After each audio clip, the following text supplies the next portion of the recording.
আপনাদের সবাইকে আমন্ত্রণ বিরতিহীন 1 ঘন্টার সংবাদ দুপুরে। সাথে আছি আমি ফারহানা রূপা এবং জাহিদুল বাশার। শুরুতে জানাবো শিরোনাম। স্বাস্থ্য অধিদপ্তরের কোটিপতি গাড়ি চালক মালেকের বিরুদ্ধে 2 মামলা, 14 দিনের রিমান্ড চাইবে র্যাব।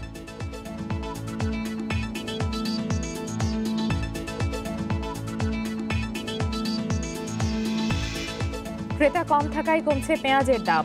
আমদানি নির্ভরতা কমাতে দেশেই উৎপাদন বাড়াতে চায় সরকার।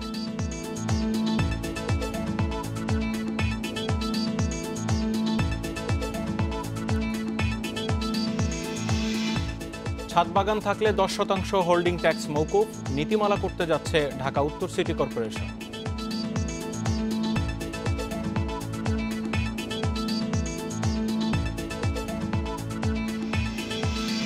বঙ্গোপসাগরে লঘুচাপের প্রভাবে ভ্যাপসা গরমে হাঁসফাঁস জনজীবন।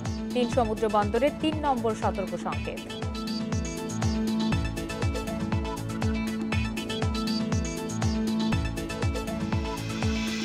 এবং মানব পাচার মামলায় নৃত্যশিল্পী ইভান শাহরিয়ার 7 দিনের রিমান্ডে, বিদেশে অনুষ্ঠানের নামে পাচারের অভিযোগ।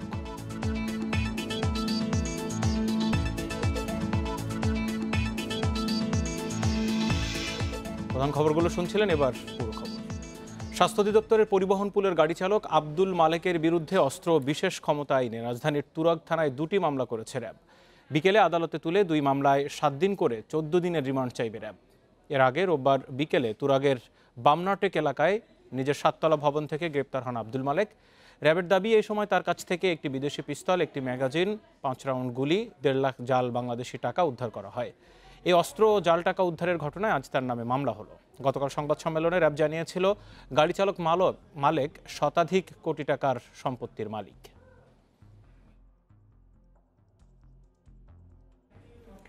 একটি 10 তলা আর একটি 7 তলা সহ রাজধানীতে 3টি বাড়ি ও 10 কাঠা জমির ওপর ডেইরি ফার্ম। 100 কোটি টাকার অর্থ সম্পদের মালিক স্বাস্থ্য অধিদপ্তরের গাড়ি চালক আব্দুল মালেক।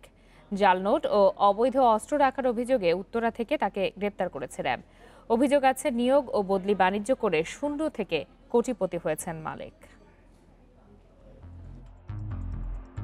রাজধানীর প্রাণকেন্দ্র হাতিরপুল চলছে 10 তলা ভবনের নির্মাণ কাজ। এর মালিক স্বাস্থ্য অধিদপ্তরের গাড়ি চালক আব্দুল মালেক। 11 কাঠা জমির উপর রাজধানীর উত্তরার কামারপাড়ায় 7 তলা এই বাড়ির মালিকও আব্দুল মালেক। নাম দিয়েছেন হাজি কমপ্লেক্স। বাড়ির সাজসজ্জায়ও আভিজাত্য। এখানেই পরিবার নিয়ে থাকেন মালেক। উত্তরার দক্ষিণ রাজাবাড়িতে মালেকের আরেকটি বাড়ি, এটিও ভাড়া দিয়েছেন। তবে এই এলাকায় তিনি বাদল নামে পরিচিত। এ বাড়ির মালিক কে? মালিক সাহেব, আমরা আর কি বাদল নামে চিনি ওনাকে। রাজাবাড়ির 1 তলা বাড়ির পাশের 15 কাঠা জমিতে ছেলের নামে ডেইরি ফার্ম। এখানে 50টির বেশি গরু। 8ম শ্রেণী পাশ আব্দুল মালেক 1986 সালে স্বাস্থ্য অধিদপ্তরের পরিবহন পুলে ড্রাইভার হিসেবে যোগ দেন মাসিক 4,000 টাকা বেতনে। এখন তার বেতন 25,000 টাকা। তবে নিয়োগ ও বদলি বাণিজ্য করে বনে যান কোটিপতি। তিনি তার চাকরি জীবনের বেশিরভাগ সময় স্বাস্থ্য অধিদপ্তরের মহাপরিচালকদের গাড়ি চালিয়েছেন। কোটি টাকার এই পাজেরো গাড়ি স্বাস্থ্য শিক্ষা অধিদপ্তরের মহাপরিচালকের ব্যবহারের জন্য। কিন্তু এই গাড়িটিও নিজের ব্যক্তিগত কাজে ব্যবহার করেছেন ড্রাইভার আব্দুল মালেক। শুধু তাই নয়, এই গাড়িতে করে তিনি তার ডেইরি ফার্মের দুধ পরিবহনের ক্ষেত্রেও ব্যবহার করেছেন। আর এই ব্যক্তিগত কাজে ব্যবহারের সময় যে তেল খরচ হয়েছে, সেই অর্থ তিনি তুলেছেন স্বাস্থ্য অধিদপ্তর থেকেই। তার সাথে যোগসাজশকারী আরও অনেকেই রয়েছেন। শুধুমাত্র কানটি টানলে হবে না, মাথাও টানতে হবে। এখানে চুনুপুটি অবশ্যই বিরাট সম্পদের মালিক হয়ে গেছেন। দুই কাতলারা কী করেছেন সেটাও দেখার বিষয় রয়েছে। সরকারি গাড়ি চালক সমিতির সভাপতি আব্দুল মালেকের আত্মীয় স্বজনদের 7 জন চাকরি করেন স্বাস্থ্য অধিদপ্তরে। এখানকার ক্যান্টিনও তিনিই চালান। কে চালায়? রতন সাহেব চালায়। রতন সাহেব মালেক সাহেবের কে হয়? আর জের জামাই হয়। জাল নোট ও অবৈধ অস্ত্র রাখার অভিযোগে রাজধানীর উত্তরা থেকে আব্দুল মালেককে গ্রেপ্তার করেছে র্যাব। দীর্ঘদিন যাবৎ সে কিন্তু স্বাস্থ্য অধিদপ্তরে একই পদে থেকে, অর্থাৎ বর্তমান স্বাস্থ্য অধিদপ্তরের ড্রাইভার হিসেবে এবং ইউনিয়নের সভাপতি হিসেবে তার একটি আলাদা দাপট তার অধিদপ্তরে ছিল। এ সকল বিষয়কে পুঁজি করেই মূলত এই বিপুল অর্থ বৈভবের মালিক উনি হয়েছেন। আব্দুল মালেকের পরিবারের দাবি, তাদের কোনো অবৈধ সম্পদ নেই। আগে ড্রাইভার ছিলেন, সে ওভারটাইম করতেন, সেগুলি করে আস্তে আস্তে জমি কিনছে, ব্যবসাও করেন, একটা ফার্ম করে। একটা ফার্ম তার ব্যাপার না, একটা ফার্ম 2-3টা গরু থেকে তো 10টা-100টা গরু হয়, সে তো পরিশ্রম করে, তার অবৈধ সম্পদটা কোথায়? আব্দুল মালেকের সম্পদের উৎস অনুসন্ধান শুরু করেছে দুদক। Hasan Misbah, independent news, Dhaka. গত কয়েকদিনে পেঁয়াজের দাম কমলেও এখনও অস্থির রয়েছে বাজার। দেশি পেঁয়াজ পাইকারিতে এখনও 70 থেকে 75 টাকা কেজি দরে বিক্রি হচ্ছে, আর ভারতীয় পেঁয়াজ 56 থেকে 57 টাকা। সকাল থেকে রাজধানীর বিভিন্ন বাজারে দেখা যায় পর্যাপ্ত পেঁয়াজ মজুদ থাকলেও ক্রেতা নেই। বিক্রেতারা বলছেন, ভারতসহ বিভিন্ন দেশ থেকে পেঁয়াজ আমদানির খবরে এরই মধ্যে কয়েক ধাপে দাম কমলেও ক্রেতারা অপেক্ষা করছেন আরও কমার। এদিকে পেঁয়াজের আমদানি বাড়াতে এবং মূল্য বৃদ্ধি ঠেকাতে এর উপর আরোপিত 5% আমদানি শুল্ক প্রত্যাহার করা হয়েছে। আজ প্রজ্ঞাপন জারি হওয়ার কথা রয়েছে। মজুতদার ও ব্যবসায়ীদের কারসাজি বন্ধে অভিযানে আছে বাণিজ্য মন্ত্রণালয়ের বিভিন্ন দল, নজরদারি করছে গোয়েন্দা সংস্থাও। এদিকে ভারতীয় পেঁয়াজের পাশাপাশি মিয়ানমার থেকেও পেঁয়াজ আসা শুরু হয়েছে। এছাড়া তুরস্ক, মিশর এবং চীনের পেঁয়াজ আনার প্রস্তুতি নিয়েছেন বড় ব্যবসায়ীরা।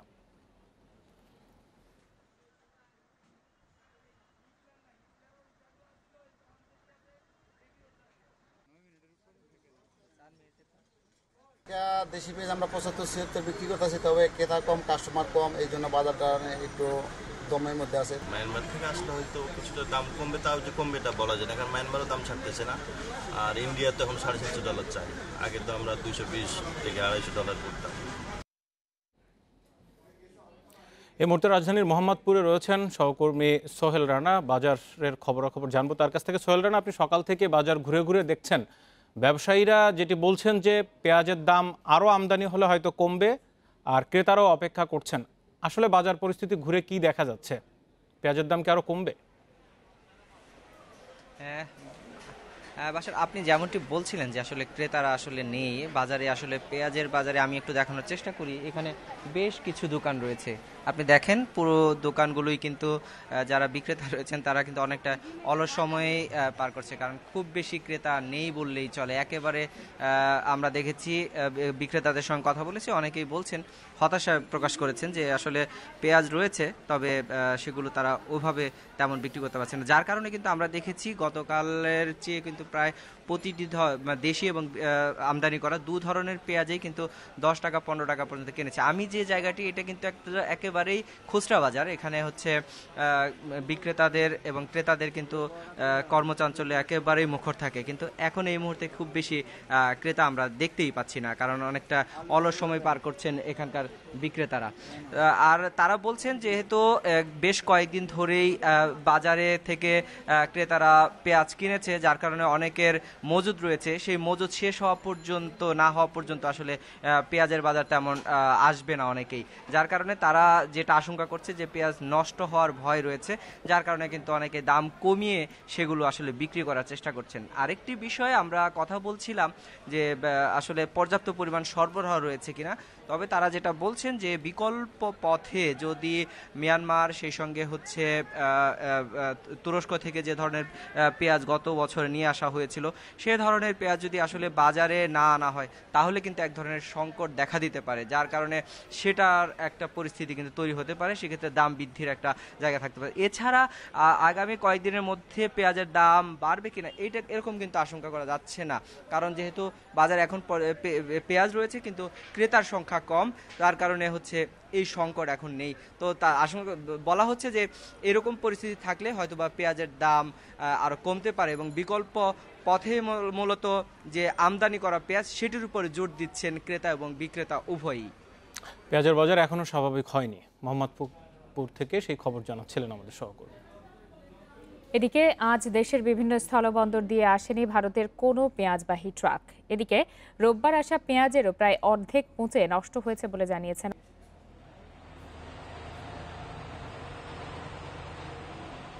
আচ্ছা জি, ক্ষতিপূরণের বিষয়টা আসলে মূলত নির্ভর করে দুই দেশের ব্যবসায়ীদের উপরে। যখন বাংলাদেশের ব্যবসায়ীরা যখন কোনো এলসি বা ঋণপত্র খুলেন, নিয়ম হচ্ছে সেই ঋণপত্র খোলার পরে কিন্তু সেই পণ্যগুলো আমদানি করা। এবং ভারতের ব্যবসায়ীরা সেটা আমদানি করবেন। কিন্তু যদি কোনো কারণে বন্ধ বা কোনো বিষয় হয়ে দাঁড়িয়ে থাকে যে অনিশ্চয়তার ভিতর পড়ে, সেক্ষেত্রে কিন্তু বাংলাদেশের ব্যবসায়ীরা যেমন ক্ষতিগ্রস্ত হবেন, সেদের পাশাপাশি কিন্তু ভারতের ব্যবসায়ীরা কিন্তু ক্ষতিগ্রস্ত হবেন। আরেকটি বিষয় জানি যে বাংলাদেশের যতগুলো স্থল বন্দর রয়েছে, এইসব বন্দরে মূলত পেঁয়াজের যে ব্যবসাটা হয়, ভারত এবং বাংলাদেশের ব্যবসায়ীরা প্রত্যক্ষ এবং পরোক্ষভাবে তারা কিন্তু কমিশন সিস্টেমে কিন্তু ব্যবসাটা করে থাকেন। এই কারণে যে লসটা হবে সেটা কিন্তু দুই দেশের ব্যবসায়ীদের কিন্তু বর্তাতে হয়। তবে তার চেয়ে বেশি ক্ষতিগ্রস্ত সাজ্জাদ হোসেন জানাচ্ছিলেন হিলি স্থলবন্দর থেকে। এবার দেশেই পেঁয়াজের উৎপাদন বাড়াতে চায় সরকার। এজন্য বিদেশ থেকে উন্নত জাতের 2000 টন বীজ আমদানির উদ্যোগের কথা জানিয়েছেন কৃষিমন্ত্রী। তবে বিশেষজ্ঞরা বলছেন সঠিকভাবে পেঁয়াজ সংরক্ষণ ও দেশি জাতের উন্নয়ন করেই স্বয়ংসম্পূর্ণতা অর্জন করা সম্ভব। কৃষি সম্প্রসারণ অধিদপ্তরের হিসাব অনুযায়ী এবার দেশে পেঁয়াজ উৎপাদন হয়েছে 25.5 লাখ টন, যা আগের বছরের চেয়ে 2.25 লাখ টন বেশি।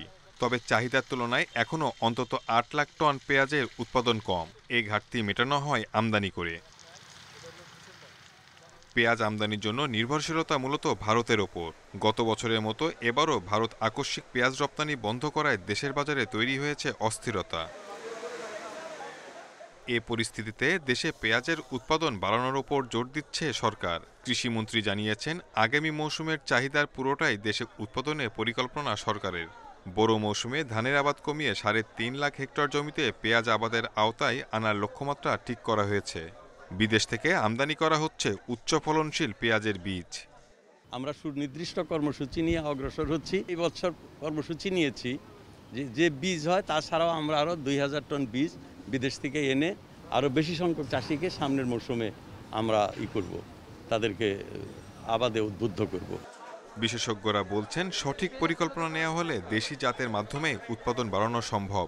এছাড়া পেঁয়াজ সংরক্ষণের অবকাঠামো তৈরি ও বীজ উন্নয়নের জন্য গবেষণা বাড়ানোর তাগিদ তাদের। আমার কাছে মনে হয় যে আমাদের দেশ উৎপাদিত হয় এমন ধরনের পেঁয়াজের বীজ যদি তাৎক্ষণিকভাবে আমদানি করা যেত এবং কৃষকদের মাধ্যমে বিতরণ করা যেত এবং তার প্রযুক্তি সুবিধা যদি তাদেরকে দেওয়া হতো, তাহলে তারা উৎসাহিত হতো। একই ধরনের মত আসছে কৃষকদের কাছ থেকেও। আমরা যে পিস আবাদ করি, বাইরে থেকে তো পিজির কোনো প্রয়োজন হবে না। আমার এই পিজি তো 50 মণ 60 মণ করে হয়। কৃষি সম্প্রসারণ অধিদপ্তরের তথ্য অনুযায়ী গত মৌসুমে দেশে পেঁয়াজের চাষ হয়েছে 2,37,000 হেক্টর জমিতে, যা আগের বছরের চেয়ে 30,000 হেক্টর বেশি। Shahid Ahmed, independent news, Dhaka. ছাদ বাগান থাকলে হোল্ডিং ট্যাক্স 10% মওকুফের নীতিমালা করতে যাচ্ছে ঢাকা উত্তর সিটি কর্পোরেশন।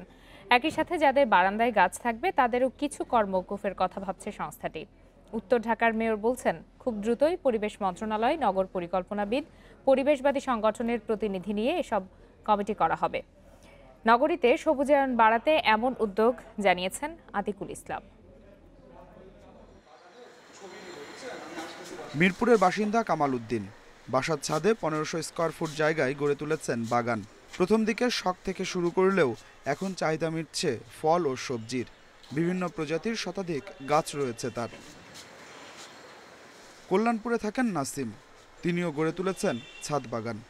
দিন যত যাচ্ছে রাজধানীতে বাড়ছে ছাদ বাগানের সংখ্যা। এসব বৃক্ষপ্রেমীদের জন্য সুখবর দিচ্ছে ঢাকা উত্তর সিটি। 10% হোল্ডিং ট্যাক্স মওকুফের নীতিমালা করতে যাচ্ছে সংস্থাটি। যারা বাগান করার খুব একটা আগ্রহী না তারাও হতে পারে, আর কিছুটা অর্থনৈতিক সাশ্রয় তো হবে, যার জন্য এটা খুবই একটা প্রশংসনীয় উদ্যোগ আমি মনে করি। মানুষ এটাকে অনেক বেশি উদ্বুদ্ধ হবে এবং একই সাথে পরিবেশ দূষণ সব কিছু থেকে আমরা মুক্ত থাকতে পারবো। উত্তর ঢাকার মেয়র বলছেন, খুব দ্রুতই পরিবেশ মন্ত্রণালয়, নগর পরিকল্পনাবিদ, পরিবেশবাদী সংগঠনের প্রতিনিধিদের নিয়ে একটি কমিটি করা হবে। তাদের সুপারিশ অনুযায়ী করা হবে কর মওকুফ। প্রত্যেকটা ফ্ল্যাটে কিন্তু আপনার জানেন যে সমিতি আছে, কিন্তু সমিতি যদি মিলে যদি কাজ যদি করে তাহলে সেইভাবে এটা নীতিমালার মধ্যেই কিন্তু চলে আসবে যে ওখানে 18টা ফ্ল্যাটই পাবে নাকি টোটালটার ধরে আমরা একটা ট্যাক্স মওকুফ করে দিব। শুধু ছাদ বাগান নয়, যাদের বারান্দায় গাছ থাকবে তাদেরকেও উৎসাহিত করার পরিকল্পনা করা হচ্ছে। বারান্দায় গাছের জন্যও কর মওকুফের চিন্তা করছে ডিএনসিসি। একটা গাছ লাগাবেন নাকি 100টা গাছ লাগাবেন, কি ধরনের গাছ লাগাবে সেটা একটা নীতিমালা কিন্তু আমরা দিয়ে আমরা প্রসেস কিন্তু কাজটা শুরু করে দিয়েছি। শুধু ছাদে কেন, যদি কোনো বাউন্ডারি ওয়ালে যদি ভার্টিক্যালি যদি কেউ যদি কোনো ধরনের গাছ লাগাতে চায়, সবজি লাগাতে চায়, ওনারাও কিন্তু লাগাতে পারবে। আপনি টবের মধ্যে করতে পারেন, ব্যালকনির মধ্যে করতে পারেন, ওটার জন্য আরেক ধরনের আপনার রিবেট থাকবে, ছাড় থাকবে। ঢাকা উত্তর সিটিতে বাসাবাড়ির সংখ্যা প্রায় 5 লাখ। অপরিকল্পিত আবাসন এবং রাস্তাঘাট নির্মাণের ফলে কমছে উন্মুক্ত স্থান, সেই সঙ্গে পাল্লা দিয়ে কমছে গাছপালা। এতে এই মহানগরীর তাপমাত্রা দিন দিন অস্বাভাবিক হারে বৃদ্ধি পাচ্ছে, সেই সঙ্গে কমছে বিশুদ্ধ অক্সিজেনের যোগান। উত্তর সিটির 10% কর্মকুপের ঘোষণায় ঢাকায় সবুজায়ন বাড়বে মনে করছেন পরিবেশবিদরা। Adilur Rahman, independent news, Dhaka. উত্তর পূর্ব বঙ্গোপসাগর ও সংলগ্ন এলাকায় লঘুচাপ সৃষ্টি হওয়ায় চট্টগ্রাম, কক্সবাজার, মোংলা ও পায়রা সমুদ্র বন্দরকে 3 নম্বর স্থানীয় সতর্কতা সংকেত দেখাতে বলেছে আবহাওয়া অধিদপ্তর। আর নদী বন্দরগুলোকে 2 নম্বর সংকেত দেখাতে বলা হয়েছে। আবহাওয়া অধিদপ্তরের উপপরিচালক কাউসার পারভিন জানান, লঘুচাপের প্রভাবে উত্তর বঙ্গোপসাগরে মৌসুমী বায়ু সক্রিয় এবং সৃষ্টি হচ্ছে গভীর সঞ্চরণশীল মেঘমালা। এতে সংলগ্ন উপকূলীয় এলাকা এবং সমুদ্র বন্দরগুলোর ওপর দিয়ে ঝোড়ো হাওয়া বয়ে যেতে পারে। আর এ কারণে খুলনা, বরিশাল, চট্টগ্রাম, রাজশাহী ও রংপুর বিভাগের অনেক জায়গায় এবং ঢাকা, ময়মনসিংহ, সিলেট বিভাগের কিছু জায়গায় হালকা থেকে মাঝারি বৃষ্টি অথবা বজ্রসহ বৃষ্টি হতে পারে। এছাড়া কোথাও কোথাও মাঝারি থেকে ভারী বর্ষণ হতে পারে বলেও জানিয়েছে আবহাওয়া বিভাগ। লঘুচাপটি আরও অগ্রসর হয়ে এটা এখন উত্তর পশ্চিম বঙ্গোপসাগরে অবস্থান করছে। তার পরিপ্রেক্ষিতে বাতাস হচ্ছে এবং সমুদ্র উত্তাল হচ্ছে। 4টা সমুদ্র বন্দরে 3 নম্বর সতর্ক সংকেত দেখানো হয়েছে। আর এই এর প্রভাবে প্রচুর বৃষ্টিপাত হবে। প্রতিবেশীর সঙ্গে সুসম্পর্ক ও পারস্পরিক বোঝাপড়া ভালো হলে দুই দেশের অর্থনৈতিক উন্নয়ন সহজ হয় বলে মন্তব্য করেছেন সড়ক পরিবহন ও সেতুমন্ত্রী ওবায়দুল কাদের। সকালে সচিবালয়ে বিদায়ী ভারতীয় হাইকমিশনার রিভা গাঙ্গুলি দাসের সঙ্গে সাক্ষাৎ শেষে একথা বলেন তিনি। দুই দেশের সম্পর্ক উন্নয়নে প্রধানমন্ত্রী শেখ হাসিনা ও ভারতের প্রধানমন্ত্রী নরেন্দ্র মোদীর বিভিন্ন উদ্যোগকে উদার এবং ভবিষ্যৎমুখী বলে উল্লেখ করেন ওবায়দুল কাদের। বলেন, 21 বছর দুই দেশের মধ্যে সম্পর্কের যে কৃত্রিম দেয়াল ছিল তা এখন আর নেই। দেশের সড়ক যোগাযোগ অবকাঠামো উন্নয়নে ভারতীয় ঋণ কর্মসূচির আওতায় বেশ কিছু প্রকল্প বাস্তবায়িত হচ্ছে বলে উল্লেখ করেন সেতুমন্ত্রী ওবায়দুল কাদের। এ সময় ভারতের বিদায়ী হাইকমিশনার রিভা গাঙ্গুলি দাস আশা প্রকাশ করেন, দুদেশের মধ্যে বিদ্যমান বন্ধুত্বপূর্ণ সম্পর্ক ভবিষ্যতে আরও জোরদার হবে।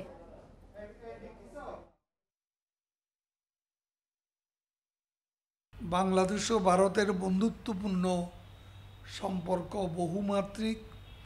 প্রতিবেশী দেশের সাথে সুসম্পর্ক, পারস্পরিক বোঝাপড়া ভালো হলে দুদেশেরই অর্থনৈতিক উন্নয়ন সহজতর হয়। এই বাস্তবতা ইতিমধ্যে সীমান্ত সমস্যা, ছিটমহল বিনিময়ের মতো দীর্ঘকালীন সমস্যারও সমাধান হয়েছে। গত কয়েক বছরে অনেক কাজ হয়েছে। আর সবচেয়ে ইন্টারেস্টিং হচ্ছে যে এখন এই করোনার সময়ও আমরা একেবারে অনেকগুলো নতুন উদ্যোগ নিয়েছি। নর্মাল টাইমের মতোই অনেক কাজ হয়েছে। Just because social distancing maintain করতে হচ্ছে সেজন্য এরকম না যে কাজে কোনো স্থবিরতা এসছে। আর আগামীতে অবশ্যই আমাদের রিলেশনশিপ আরও ভালো হবে। দেশ জুড়ে 310 জন করোনা রোগীর জিনোম সিকোয়েন্স বিশ্লেষণ করেছে বিজ্ঞান ও শিল্প গবেষণা পরিষদ, চাইল্ড হেলথ রিসার্চ ইনস্টিটিউট সহ 10টি প্রতিষ্ঠান। আর এই গবেষণায় রোগীদের শরীরে মিলেছে 4 ধরনের স্বতন্ত্র করোনা ভাইরাসের অস্তিত্ব। অন্যান্য দেশের তুলনায় বাংলাদেশে প্রায় দ্বিগুণ হারে করোনা তার জিনের রূপ পরিবর্তন করছে বলে জানিয়েছেন বিজ্ঞানীরা। দেশের জন্য কার্যকরী টিকা পেতে বিশ্বের 52টি কোভিড ভ্যাকসিন প্রস্তুতকারী প্রতিষ্ঠানে এসব জিনোম সিকোয়েন্সিংয়ের তথ্য সরবরাহ করেছে বাংলাদেশ। এখন পর্যন্ত বিশ্বজুড়ে 1,05,527 জন করোনা রোগীর জিনোম সিকোয়েন্স বিশ্লেষণ করেছেন বিজ্ঞানীরা। 310 জন রোগীর জিনোম সিকোয়েন্স বিশ্লেষণ করে দক্ষিণ এশিয়ার মধ্যে বাংলাদেশের অবস্থান দ্বিতীয়। এমন তথ্য দিচ্ছে ভাইরাস নিয়ে কাজ করা জার্মান ওয়েবসাইট GIS8। এ পর্যন্ত দেশের 8 বিভাগে 310 রোগীর জিনোম সিকোয়েন্স ও ডাটা বিশ্লেষণ করে 4টি আলাদা করোনা ভাইরাসের অস্তিত্ব পেয়েছেন বিজ্ঞানীরা। এর মধ্যে জিনের রূপ পরিবর্তন হয়েছে 5 বার।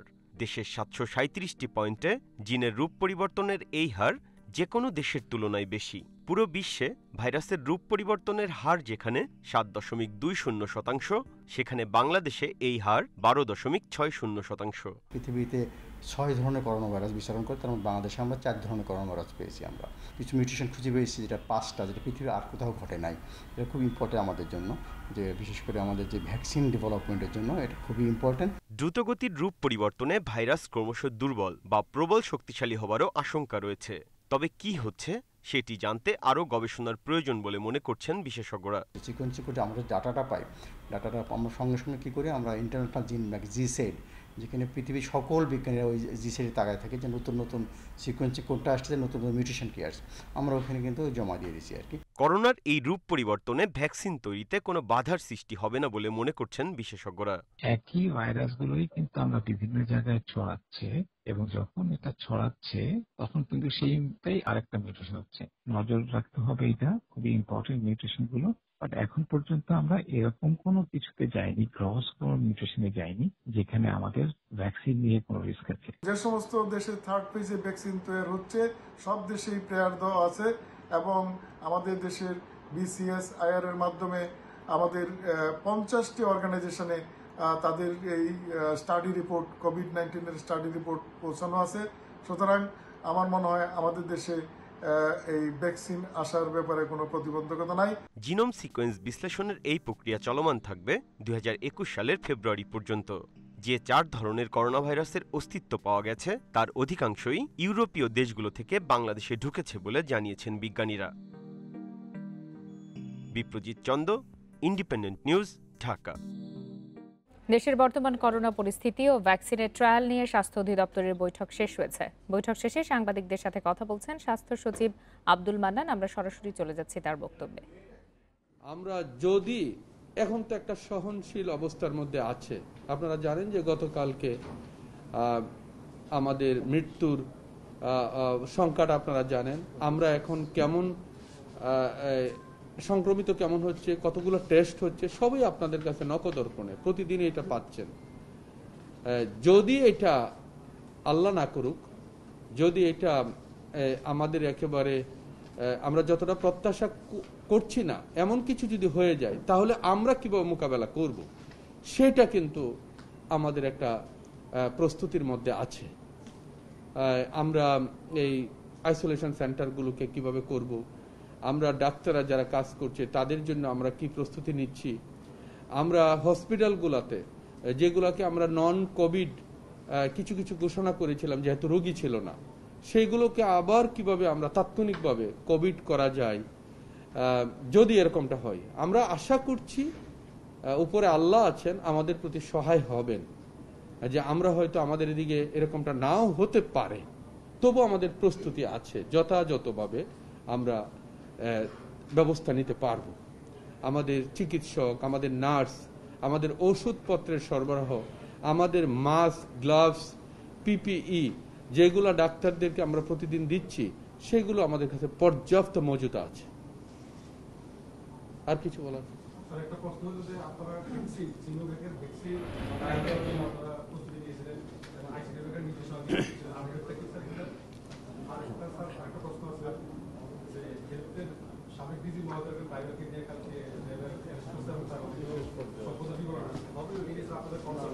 একটা যে কোনো একজন একটা প্রশ্ন করেন তাহলে একটা সুবিধা হবে।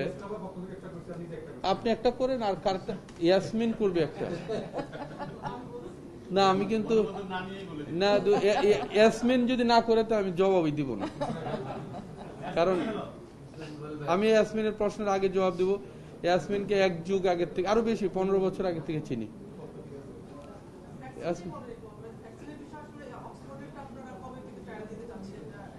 আচ্ছা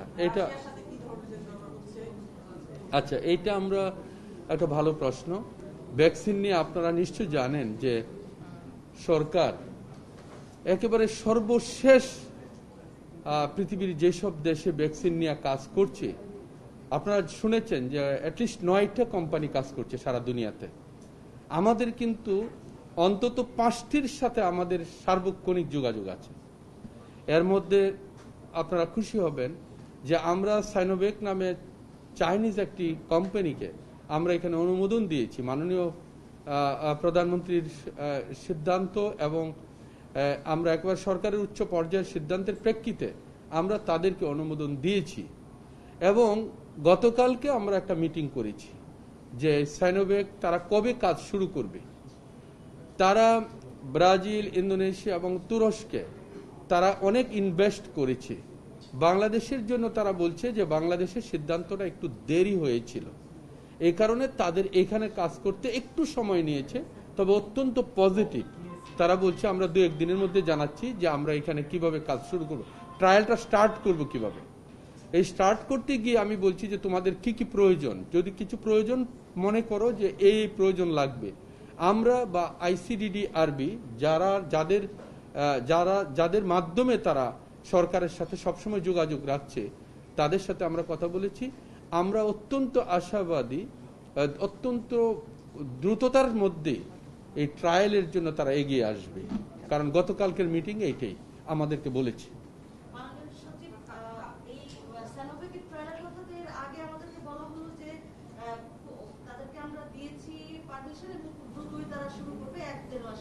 হ্যাঁ, 1-1.5 মাস হয় নাই, 1.5 মাস হয় নাই।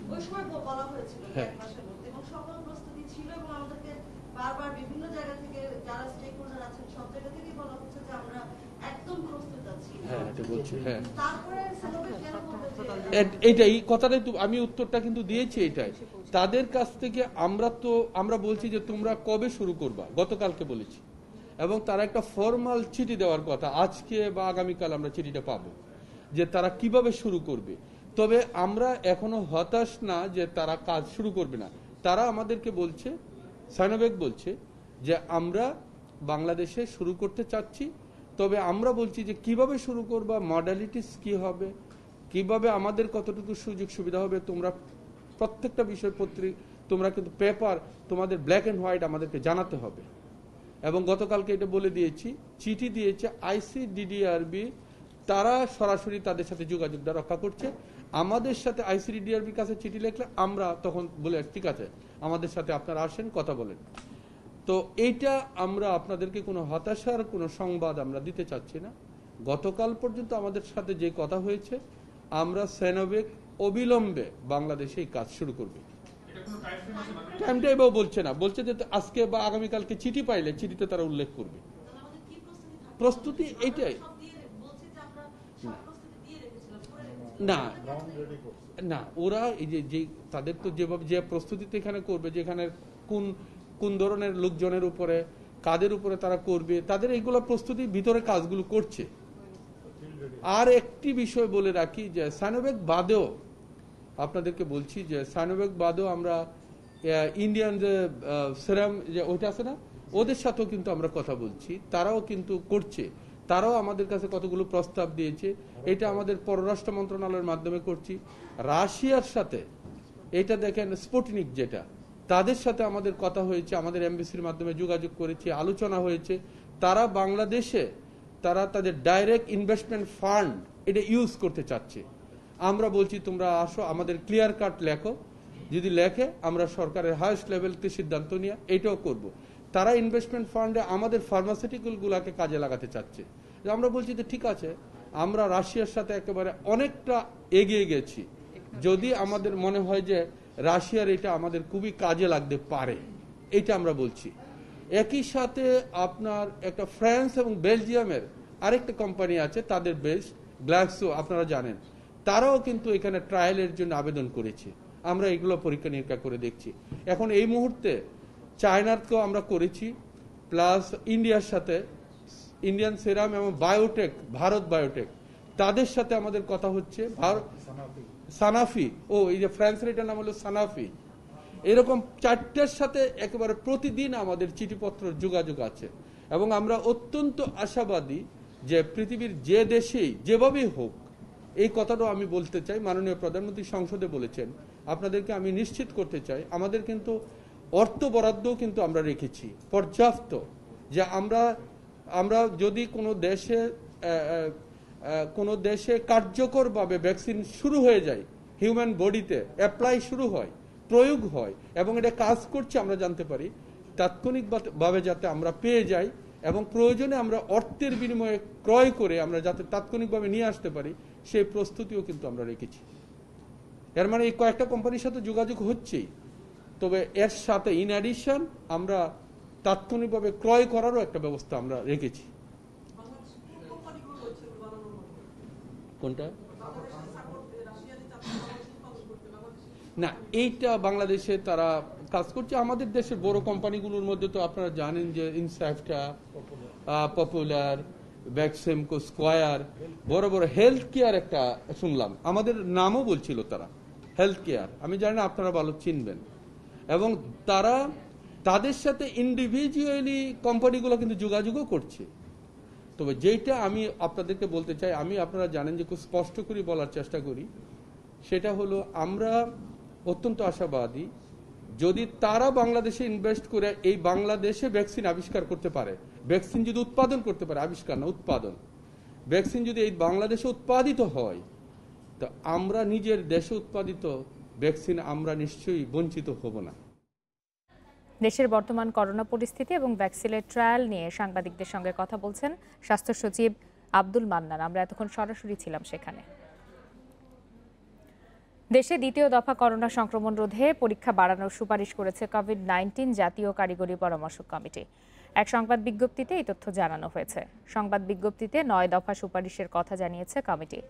পরীক্ষা বাড়ানো ছাড়াও এর মধ্যে রয়েছে দ্বিতীয় দফা করোনার সংক্রমণ রোধে এখনই রোড ম্যাপ করে প্রস্তুতি নেয়ার পরামর্শ, বিদেশ ফেরত যাত্রীদের স্ক্রিনিং ও কোয়ারেন্টাইন নিশ্চিত করা, স্বাস্থ্যবিধি মেনে চলতে মানুষকে উদ্বুদ্ধ করতে স্বাস্থ্য অধিদপ্তরকে প্রয়োজনীয় ব্যবস্থা গ্রহণের পরামর্শ দিয়েছে কারিগরি পরামর্শক কমিটি। এছাড়া জোর দেওয়া হয়েছে স্বাস্থ্যকর্মীদের কোয়ারেন্টাইনের বিষয়ে। তাদের স্বজনরা যেন আক্রান্ত হওয়ার ঝুঁকিতে না পড়েন সে বিষয়েও গুরুত্ব দেওয়ার পরামর্শ দিয়েছে কারিগরি কমিটি।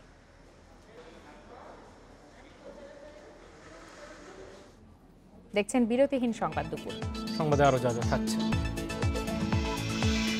মুম্বাইয়ে 3তলা ভবন ধসে 10 জন নিহত, জীবিত উদ্ধার 31, ধ্বংসস্তূপে আটকে আছে 25 জন।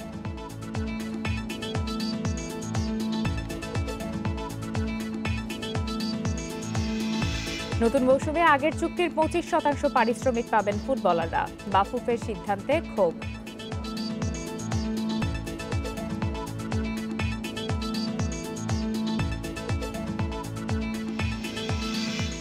রুট পারমিট নেওয়ার সময় পার্কিংয়ের স্থান উল্লেখ করেন বাস মালিক, কিন্তু পরে বেশিরভাগ ক্ষেত্রে বাস রাখা হয় সড়ক দখল করে।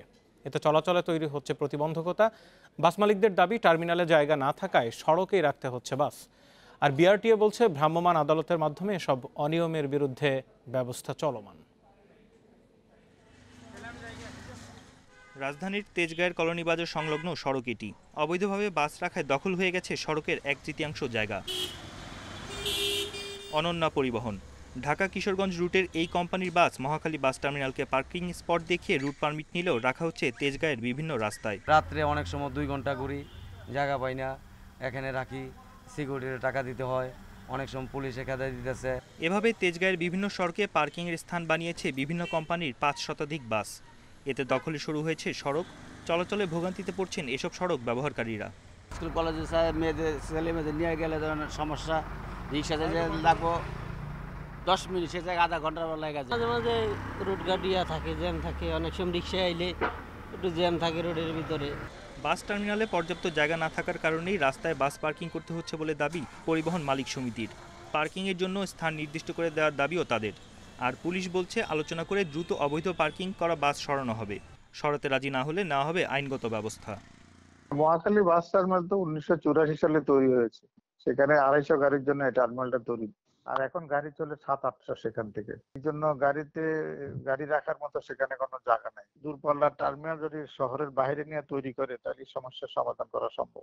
আমরা আগে কথা বলবো যে তাদেরকে রিকোয়েস্ট করবো তারা যেন গাড়িগুলি তাদের মানে স্ট্যান্ডে যে মহাখালী বাস স্ট্যান্ডে নিয়ে যায়, তারপর তারা না সরায় তারপর যা যা প্রয়োজনীয় ব্যবস্থা সেটা আমরা নেব। শুধু তেজগাঁই নয়, রাজধানীতে অন্তত 15টি স্থানে অবৈধভাবে রাস্তা দখল করে রাখা হচ্ছে বাস। তবে বিআরটিএ বলছে এসব অনিয়ম রুখতে কাজ করছে বিআরটিএর ভ্রাম্যমাণ আদালত ও পুলিশ। ঢাকা থেকে দূরপাল্লার বাসেতে স্পষ্ট লেখা থাকে যে তাদের স্টার্টিং এন্ডিং পয়েন্ট স্পষ্ট লেখা থাকবে। অনুমোদিত কোনো জায়গায় তারা পার্কিং করবেন এই সমস্ত বিষয়গুলো তাদের নির্দেশ দেওয়া থাকে এবং এই বিষয়গুলো যারা মানেন তাদের সাথে নিয়মিতভাবেই তো মামলা হচ্ছে। রুট পারমিট নেওয়ার সময় পার্কিংয়ের জন্য নির্দিষ্ট স্থান উল্লেখ করলেও পরে বাস্তবে কেউই মানছেন না। এক্ষেত্রে তদারকিও নেই, ফলে বছরের পর বছর চলছে এই অনিয়ম। বনি ইবনে কামাল, ইন্ডিপেন্ডেন্ট নিউজ, ঢাকা। মানব পাচার মামলায় জাতীয় পুরস্কারপ্রাপ্ত নৃত্যশিল্পী ও কোরিওগ্রাফার ইভান শাহরিয়ার সোহাগকে 7 দিনের রিমান্ড দিয়েছেন আদালত। ঢাকা মহানগর হাকিম বেগম ইয়াসমিন আরা তুরাগ থানা পুলিশের করা 7 দিনের রিমান্ড আবেদনের শুনানি শেষে এ আদেশ দেন। শুনানির সময় আসামি ইভান কাঠগড়ায় উপস্থিত ছিলেন। মানব পাচার চক্রের মূল হোতা, কিভাবে অপরাধ সংঘটিত হয়, আন্তর্জাতিক দালাল চক্রের সাথে আর কারা জড়িত তা জানার জন্য ইভানকে 7 দিনের রিমান্ডে নিতে আবেদন করে পুলিশ। গত 11 সেপ্টেম্বর ইভান শাহরিয়ার সোহাগকে গুলশান নিকেতন এলাকা থেকে গ্রেপ্তার করা হয়। তার বিরুদ্ধে অভিযোগ, নাচ শেখানো ও বিদেশে অনুষ্ঠান করানোর নামে দীর্ঘদিন ধরে ইভান বাংলাদেশি তরুণীদের দুবাই সহ বিভিন্ন দেশে পাচার করেন।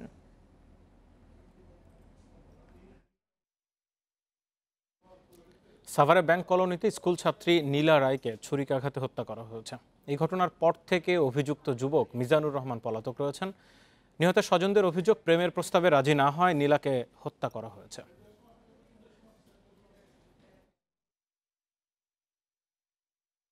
রোববার রাতে সাভারের একটি হাসপাতাল থেকে শ্বাসকষ্টের জন্য চিকিৎসা নিয়ে ছোট ভাইয়ের সঙ্গে রিকশায় বাড়ি ফিরছিলেন 10ম শ্রেণীর শিক্ষার্থী নীলা রায়। পথে রিকশা থেকে নামিয়ে তাকে ছুরিকাঘাত করে স্থানীয় এক বখাটে। পরে নীলাকে আশঙ্কাজনক অবস্থায় স্থানীয়রা উদ্ধার করে এনাম মেডিকেল কলেজ হাসপাতালে নিয়ে গেলে চিকিৎসক তাকে মৃত ঘোষণা করে।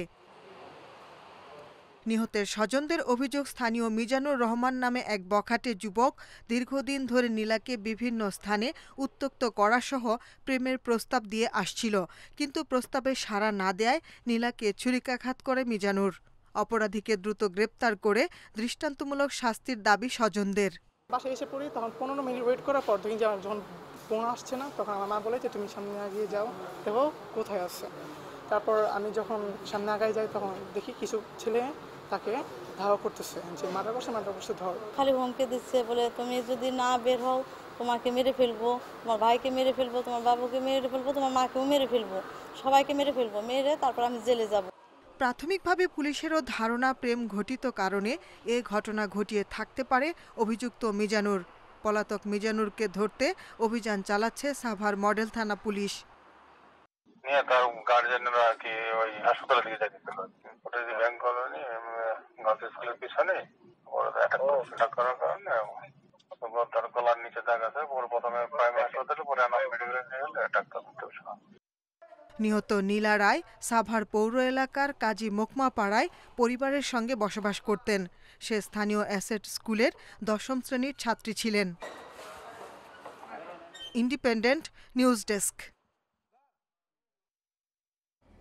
নির্ধারিত সময়ের মধ্যে ন্যূনতম 2% শেয়ার ধারণের শর্ত পূরণ না করায় পুঁজিবাজারে তালিকাভুক্ত 9টি কোম্পানির 17 জন পরিচালককে সরিয়ে দিতে নির্দেশ দিয়েছে নিয়ন্ত্রক সংস্থা বিএসইসি। রোববার এ বিষয়ে কোম্পানিগুলোকে চিঠি দেওয়া হয়েছে বলে জানায় BSEC. Bangladesh General Insurance, United Airways, Intech Limited, মেঘনা লাইফ ইন্স্যুরেন্স সহ 9টি প্রতিষ্ঠানের অপসারিত পরিচালকদের স্থানে সংশ্লিষ্ট কোম্পানি নতুন পরিচালক নিয়োগ দিতে পারবে। আইন অনুযায়ী পরিচালক থাকতে হলে কোম্পানির 2% শেয়ার কিনে মালিকানায় রাখতে হয়। এই শর্ত পূরণ না করে 22 কোম্পানির 61 জন পরিচালককে ন্যূনতম শেয়ার ধারণের শর্ত পূরণের জন্য 2 জুলাই 45 কর্মদিবস সময় দিয়েছিল বিএসইসি। 2 সেপ্টেম্বর শেষ কর্মদিবস হলেও প্রতিবেদন জমা দেওয়ার জন্য 15 সেপ্টেম্বর পর্যন্ত সময় দেওয়া হয়েছিল। এর মধ্যে শর্ত পূরণ করেছেন 25 জন পরিচালক আর ব্যর্থ হয়ে পদ ছেড়েছেন 19 জন। বাকি 9 কোম্পানির 17 পরিচালক কোনোটাই করেননি বলে বিধি অনুযায়ী তাদের অপসারণের নির্দেশ দিল বিএসইসি।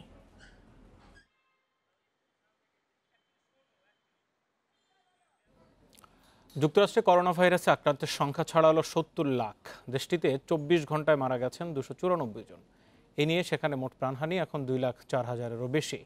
বিশ্বে একদিনে করোনায় 3,900 জনের মৃত্যু হয়েছে। নতুন শনাক্ত হয়েছে 2,42,000-এরও বেশি রোগী, যার মধ্যে শুধু ভারতেই শনাক্তের সংখ্যা 87,000-এরও বেশি।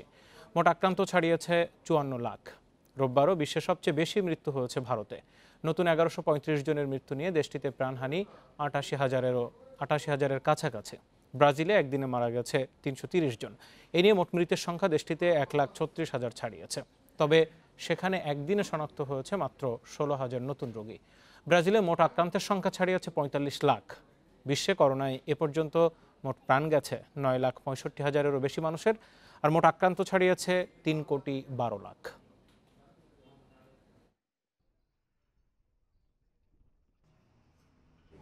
ভারতের বাণিজ্যিক নগরী মুম্বাইয়ে 3 তলা একটি ভবন ধসে 10 জন নিহত হয়েছে। জীবিত উদ্ধার করা হয়েছে 31 জনকে।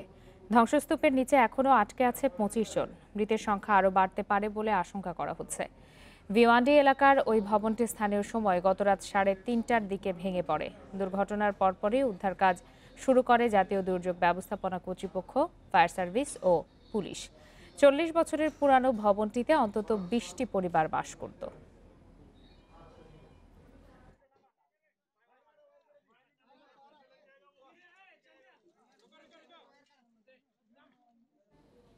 আগের চুক্তির 25% পারিশ্রমিকে খেলতে হবে নতুন মৌসুম।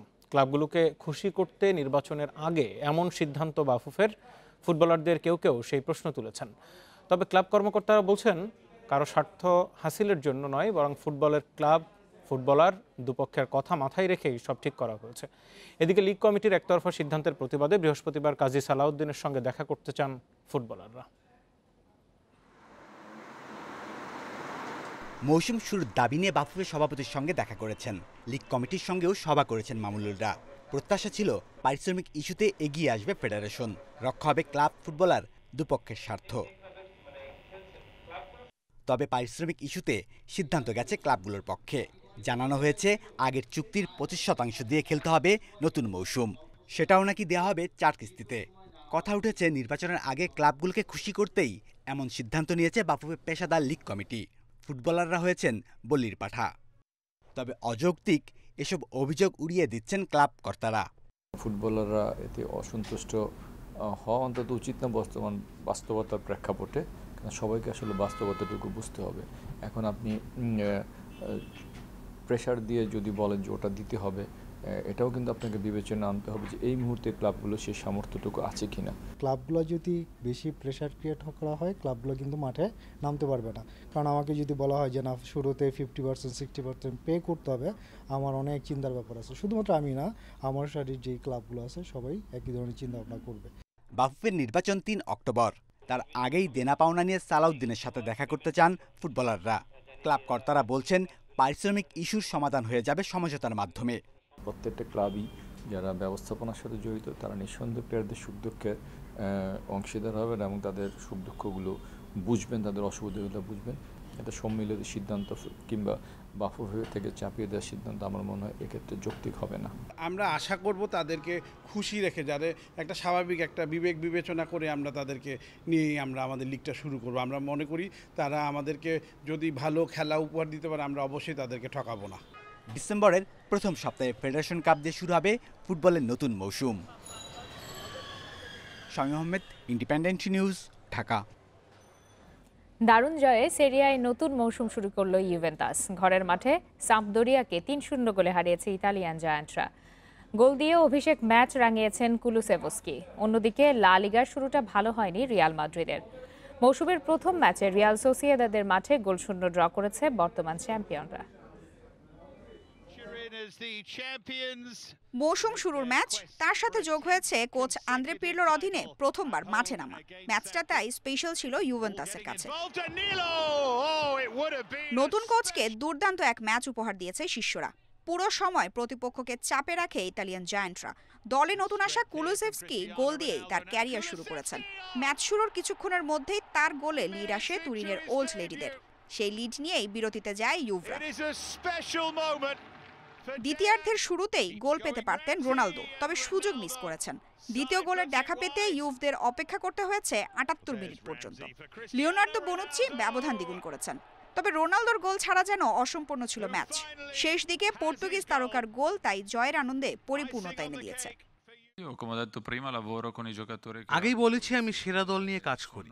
জয়টা পাওনা ছিল, মাত্র তো শুরু করলাম। এখনো আরো অনেক উন্নতি করতে হবে।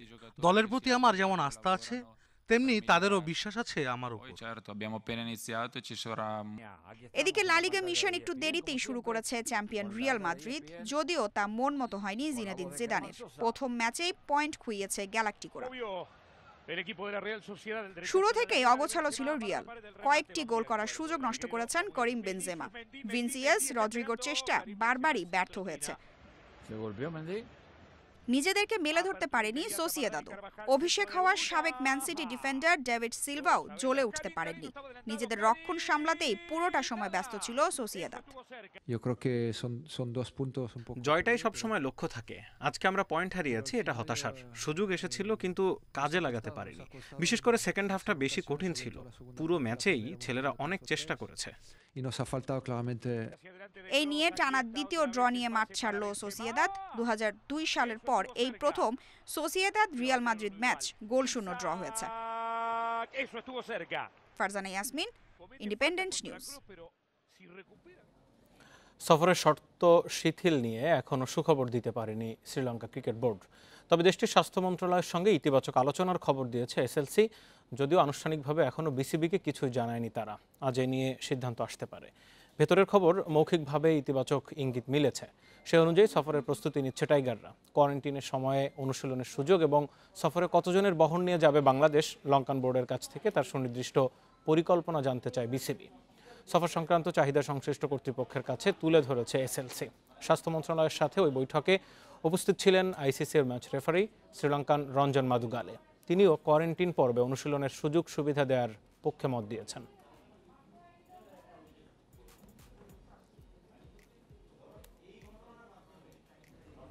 ইপিএলের সবার শেষে মাঠে নামছে ম্যানচেস্টার সিটি। উলভসের মাঠে নতুন মৌসুম শুরু হবে সিটিজেনদের। ম্যাচ শুরু বাংলাদেশ সময় রাত 1:15টায়। শিরোপা পুনরুদ্ধারের মিশনে পরিসংখ্যান সুখকর নয় সিটির। উলভসের সঙ্গে হোম ও অ্যাওয়ে ম্যাচের শেষ দুটিতেই হেরেছে পেপ গার্দিওলার দল। প্রত্যাবর্তনের ম্যাচে সার্জিও আগুয়েরোকে পাচ্ছে না সিটি। হাঁটুর ইনজুরিতে 2 মাসের জন্য ছিটকে গেছেন আর্জেন্টাইন তারকা।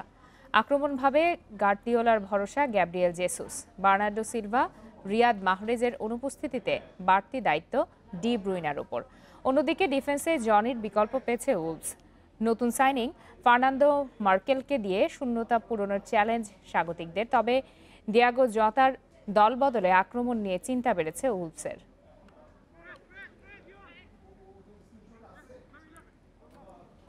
দুই দশকেরও বেশি সময় ধরে ল্যাটেক্স নিয়ে কাজ করছেন রুশ শিল্পী সাশা ফ্লোলোভা। তৈরি করেছেন নানা ভাস্কর্য আর পোশাক। প্রথমবারের মতো মস্কোর জাদুঘরে প্রদর্শিত হচ্ছে তার তৈরি বর্ণিল ও ভিন্নধর্মী নানা শিল্পকর্ম।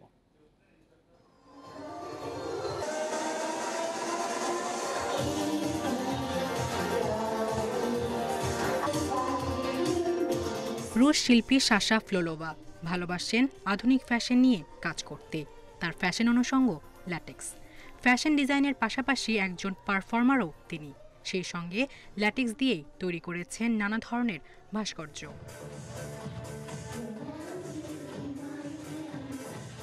রাশিয়ার মস্কো জাদুঘরে প্রদর্শিত হচ্ছে ফ্লোলোভার তৈরি নানা শিল্পকর্ম।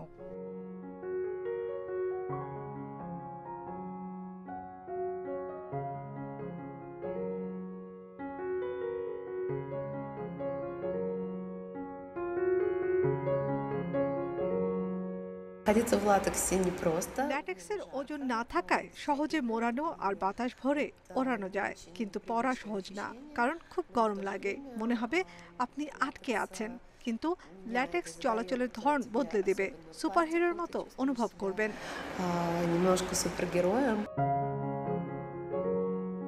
ফ্লোলোভা প্রথম ল্যাটেক্সের পোশাক তৈরি করেন 2008 সালে। সে সময় ফ্যাশন হিসেবে গ্রহণ করা হয়নি, কিন্তু সময়ের সঙ্গে বদলেছে অনেক কিছু, জানান ফ্লোলোভা।